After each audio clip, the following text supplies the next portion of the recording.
ఓం నమః శివాయ. ఓం నమో నారాయణాయ. కర్మ నివారణ నరదృష్టి నివారణ కాళభైరవాయ నమో నమః. ఓం దిగంబరాయ విద్మహే హంసవాహనాయ ధీమహి తన్నో కాళభైరవ ప్రచోదయాతు. హరి ఓం.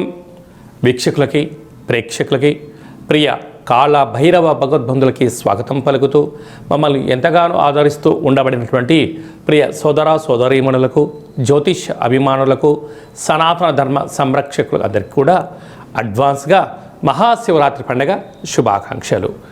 ఐశ్వర్యాన్ని ఆనందాన్ని ఇచ్చేటువంటి ఆ లయకారకుడైనటువంటి మహాదేవుడి యొక్క కృప కటాక్ష వీక్షణలు అందరిపైన ఉండాలని కోరుకుంటూ అందరికీ నిండు నూరేళ్ల ఆయురారోగ్యాన్ని ప్రసాదించాలని మనం కూడా మనసారా కోరుకుందాం.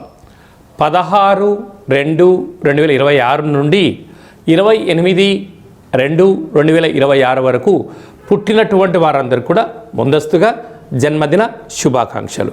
గతంలో వివాహం చేసుకున్న వారికి వివాహ వార్షికోత్సవ శుభాకాంక్షలు.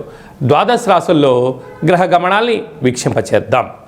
మిథున రాశిలో దేవగురు బృహస్పతి సంచార స్థితి, సింహరాశిలో కేతు సంచార స్థితి, మకర రాశిలో కుజ సంచార స్థితి, కుంభరాశిలో చతుర్గ్రహ సంచార స్థితి, రవి బుధ శుక్ర రాహు సంచార స్థితి, మీనరాశిలో శని భగవానుడి సంచార స్థితితో ద్వాదశ రాశుల్లో గ్రహ గమనాలు ఈ విధంగా ఉన్నాయి. మీనరాశి వారికి విశేషంగా వ్యయంలో చతుర్గ్రహ సంచార స్థితితో ప్రారంభమయ్యి అష్టమి తిథి ఎందుకు పంచగ్రహ సంచార స్థితితో ఉంటూ ఒకవైపు ఏళ్లనాటి శని మధ్యమ సంచార స్థితితో ఉన్నప్పుడు దోషాన్ని తొలగించుకొని అష్ట కష్టాలకు స్వస్తి పలికి అష్ట ఐశ్వర్యానికి ఆనందానికి స్వాగతం ఎలా పలకాలో ఈ వీడియోలో సవివరంగా సంపూర్ణంగా తెలుసుకుందాం. మీనరాశిలో ఏ నక్షత్రాలు వస్తాయి అనగా పూర్వాభాద్ర నక్షత్రంలోని చివరి పాదమైనటువంటి 4వ పాదము, ఉత్తరాభాద్ర నక్షత్రంలోని 4 పాదాలు, రేవతి నక్షత్రంలోని 4 పాదాలు కలిపితే మీనరాశి. రాశాధిపతి దేవగురు బృహస్పతి. వీరికి రాశిలోనే శని భగవానుడు అర్ధాష్టమ గురు సంచార స్థితి 12 సంవత్సరాల తర్వాత ఇలా జరగడం వలన ఒక్కొక్కసారి ఈ జీవితము ఉక్కిరిబిక్కిరి అవుతూ ఉంటుంది. నేను ఇంత కష్టపడుతున్నాను, ఏమీ సాధించలేకపోతున్నాను. ఒకప్పట్లో నా దగ్గర ధనం ఉన్నప్పుడు అనేక మందికి సహాయం చేశాను, కానీ నాకేదైనా అవసరం అనిపిస్తే కనీసం మాట సహాయం చేసేవారు కూడా ఎందుకు కనిపించట్లేదు అనేటువంటిది సమాజం పైన అసహ్యం, బంధుమిత్రు స్నేహితులపైన కోపం, అనేక రకాలమైనటువంటి ఇబ్బందులకి ఆలోచన కలుగుతూ ఉంటుంది.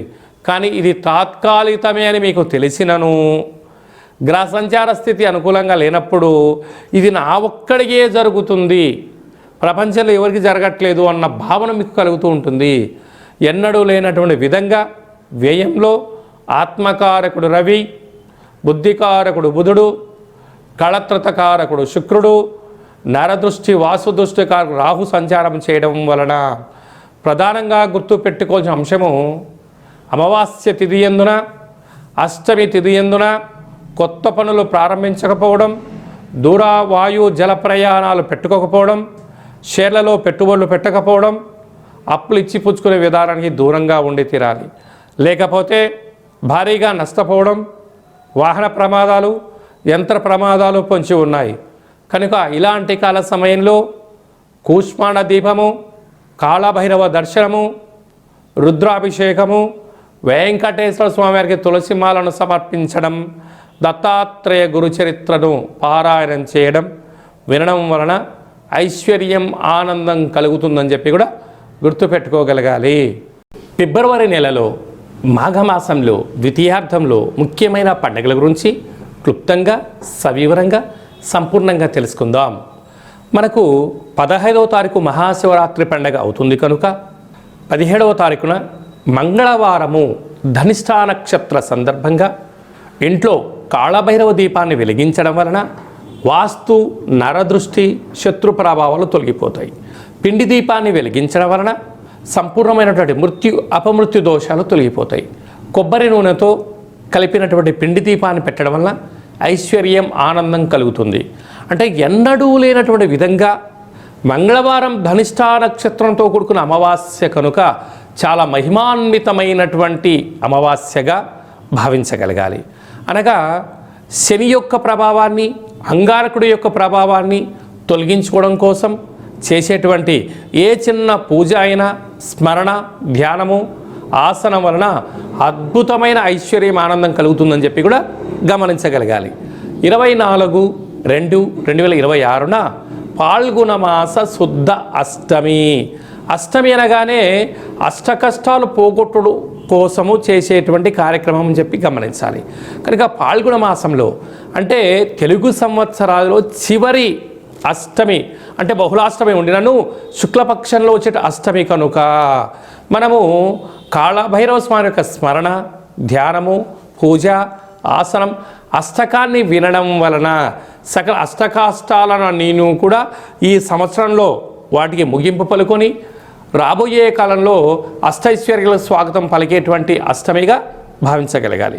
మీకు అవకాశం ఉంటే ఇంట్లో చేసుకోండి, లేకపోతే ఈ కింది నెంబర్ మీరు సంప్రదించినట్లయితే, మీ గోత్రనామంలో మీరు పంపించినట్లయితే మీ యొక్క పేరు పైన కుష్మాండ దీపాన్ని వెలిగించి కాళభైరవ హోమం చేయించి వీడియో కాల్ ద్వారా చూపించి సంపూర్ణమైనటువంటి స్వామివారి యొక్క ఆశీస్సుల కోసము ఆ రుద్రాక్షరం మీకు ప్రసాదంగా కూడా పంపించడం జరుగుతుందని చెప్పి కూడా గమనించగలగాలి. అలాగనే మీ వ్యక్తిగత జాతకం తెలుసుకోవాలనుకుంటున్నారా? మీ పుట్టినటువంటి తేదీ, నెల, సంవత్సరం, మీరు పుట్టినటువంటి సమయము, మీ పేరు రాసి ఈ కింది నెంబర్కు వాట్సాప్ పంపించగలిగినట్లయితే 100 సంవత్సరాల జాతకాన్ని రాసి పంపించి మీరు పుట్టినప్పుడు గ్రహ గమనాలు ఎలా ఉన్నాయి, ప్రస్తుతం ఎలా ఉంటున్నాయి, రాబోయే కాలంలో ఎలా ఉంటున్నాయో సవివరంగా సంపూర్ణంగా తెలియజేయడం జరుగుతుందని చెప్పి గమనించాలి. అలాగనే చాలామందికి పుట్టినటువంటి కాల సమయంలో డేట్ ఆఫ్ బర్త్లో లేనటువంటి కారణం వలన మీ పేరు యొక్క మొదటి అక్షరాన్ని అనుసరిస్తూ రాశిని తెలియచేస్తూ రాశి యొక్క గ్రహ గమనాలను తెలియచేస్తూ భూత భవిష్యత్ వర్తమానాన్ని రమణ శాస్త్రం ద్వారా అనగా గవళ ద్వారా కాళభైరవ ఉపాసన చేత తెలియజేయడం జరుగుతుంది. కనుక ఈ కింది నెంబర్ సంప్రదించి అపాయింట్మెంట్ తీసుకొని సంప్రదించగలరు. అలాగనే మాఘమాసంలో మహాదేవుడి యొక్క ఆశీస్సులు, పాల్గొన మాసంలో సకల దేవతల యొక్క ఆశీస్సులు ఉండాలి అన్నట్లయితే ఈ యొక్క పాత్ర కంచు పాత్ర, కాళభైరవ స్వామివారి యొక్క పూజ చేసినటువంటి పాత్ర ఒక్కసారి ఇలా శబ్దం చేస్తే ఓంకార శబ్దం రావడం జరుగుతుంది, గమనించండి.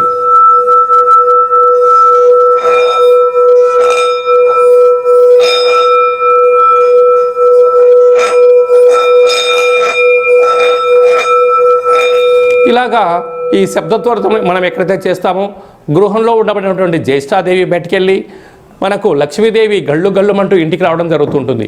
ఈ అక్షయ పాత్ర కాళభైరవ పూజ చేయించడం జరుగుతుంది. కనుక అందరి ఇంట కాళభైరవ స్వామి స్మరణ, కాళభైరవ స్వామి అక్షయ పాత్రను ఉంచుకుందాం, అష్ట కష్టాలకు స్వస్తి పలుకుతాం, అష్టైశ్వర్య స్వాగతం పలుకుతాం అనేటువంటిది చిన్న విన్నపం.